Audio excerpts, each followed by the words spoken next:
Hala, mag-i-steam fish ulit ako ngayong gabing to. Yan yung isda.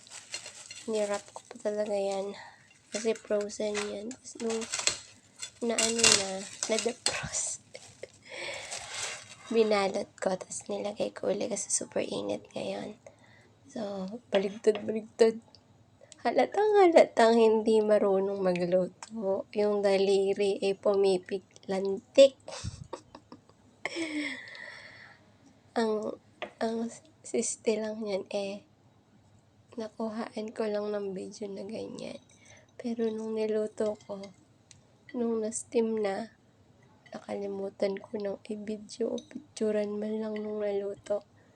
Kaya yung huli neto sa video, yun na lang talaga yung natira. Ang cute lang naman ng isda.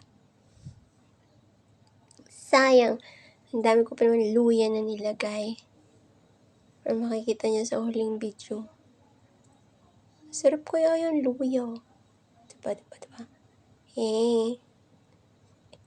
Parang bilang na bilang yung slice ng luya Bigyan natin yung mata. Yan. Daran. Tapos na. Ready to salang na. Oops! Ito lang natira kalansay.